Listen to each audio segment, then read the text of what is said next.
The next match was for one of the many women's championships. Carmella with Reginald versus Sasha Banks. What I can say about this match was it was 3 times longer than the men's match for one of the men's mini world championships. Who won? Sasha Banks. Good. Who's this Reginald guy? I've not seen him before. I don't know. I assumed you'd know. You've said good things about Sasha Banks. Don't you know Reggie? Well, he's not her valet or manager. I don't know what he is. Is he the hairdresser? It wasn't Reggie B. Fine. No, it was not. And it wasn't King Cobra either. King Cobra had nothing to do whatsoever with Reggie B. Fine. They worked Memphis. They both worked Memphis. That's the only reason. Well, many people have done that also, but they still had no business relationship. I'll have you, the King Cobra was a fine babyface. Did you ever work with Reggie B. Fine? No, I've talked to him a couple of times at like 30 years ago or whatever, for whatever reason in Memphis, but I never actually got to work with him, but he was hilarious. That's one of my favorite lines of all time. Lawler's, it so perplexed him. Lawler's cutting a promo about whoever the heel that Reggie was managing, right? Lawler's on Memphis TV on Saturday morning. He's cutting a promo. And he's talking to the guy that Reggie's managing. And he said, I'm going to do this, I'm going to do that. And if you're listening back there, and then Reggie B. Fine walks out, and what he's supposed to say is, if you want to talk to my champion, Jerry the King Lawler, you tell me what you want him to know, and I'll go back and I'll relay the information to him, right? But what he came out and said was, he said, you tell me, Jerry Lawler, what you want my champion to know, and I'll delay the information back to him. Well, you had to be there. Well, no, I was a little distracted. I was looking up, who is Reginald? Who is Reginald? I got an article here. It's saying that since Carmella returned, Reginald has been with her. This is an article from Sportskeeda, if that's how you pronounce this.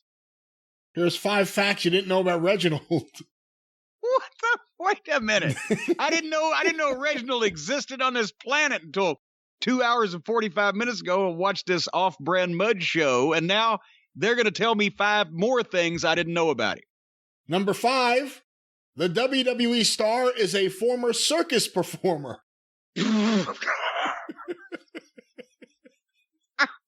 Okay. Many members of the WWE universe have been dazzled by Reginald's athleticism in the ring in recent weeks, and it appears that there's good reason why he's able to pull off such tricks with ease. Such tricks? He was a circus performer and was cast as part of Cirque du Soleil's Luzia show. No! Specializing in hoop diving.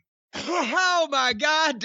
There is exactly. He is perfect for the modern day wrestling business. A circus performer who was signed to Cirque du Soleil. And if he's going to be working in the WWE, he's going to have to jump through a lot of fucking hoops. So Reginald, by this time next year, will be the fucking WWE World Universal SmackDown NXT Raw champion.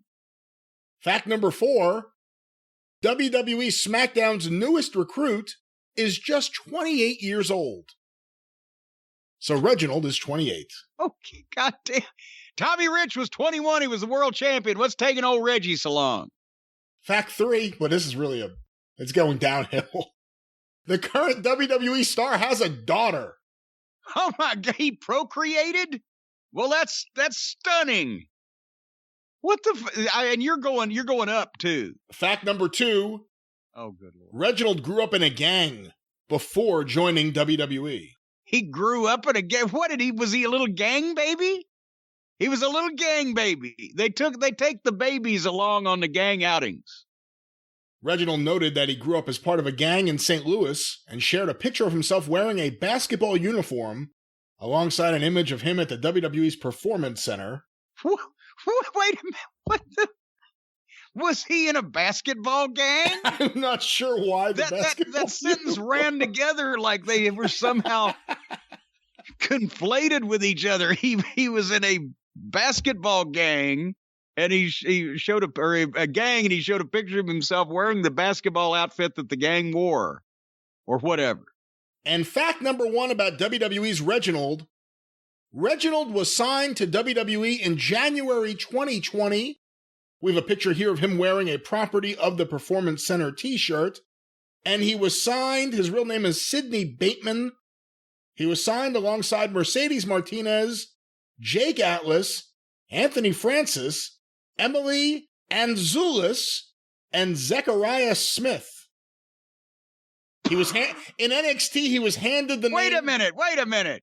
Zachary Smith is not a WWE wrestler. Zachary Smith is a doctor. Oh, dear. I'll have you know. And his back is a disaster area. Despite having no background in the wrestling business, Bateman was handed the name Akeem Young while in NXT and sent to the Performance Center to learn the ropes. Even though he didn't wrestle a match for WWE while in NXT, he was still called up to the main roster. What? Wait, what? He did what? Back it up. Rewind that. Okay. Start that sentence over again. Even though Bateman didn't wrestle a match for WWE while in NXT, he was still called up to the main roster when Carmella changed her gimmick and required a new sidekick. So he must be super talent. He bypassed NXT. Oh, so they put another one for on-the-job training on national television that's never had a match in front of people. So it's not just one company. They're all doing it now. Let's give the amateurs a chance. Hey, no, see what they can teach. He's not an amateur. All these other guys are amateur Cirque du Soleil. He's the real deal. Well, yeah, it's true. He's already overqualified, isn't he? Oh my God. All right. Anyway, Sasha and Carmella and Reggie. Did you see the promo with Big E and Xavier Woods and Sami Zayn came in? Why is everybody acting like this? They try to do bad comedy and scripted bits where one guy has to respond or give a comeback line to a line that one other guy's just uttered, and it's the awkward pause for them to do that, and then the stagey laughing. And everybody was acting goofy, and they're doing such mugging and such bits that any point that they're trying to make in this promo, you're not listening to it, so nothing gets across. I couldn't understand what they were fucking talking about because everybody was just mugging and it was unwatchable. I couldn't wait for it to be over. Can anybody just speak like fucking humans in some fashion? That's the thing. This is a show where we ended up having, and I'm sure you and I will have different thoughts about it, a pretty brutal fight between two wrestlers, which potentially you could lose yourself in while watching it. Unfortunately, between the commentators and these skits, everyone else either acts like a child or treats you like a child. In fact, children never even act like this. It's just really, really bad performance art. That's why I'm at the top of this as schizophrenic. It's things that shouldn't be coexisting with each other because they constantly take you out of whatever the fucking mood is supposed to be. Just to me. Children,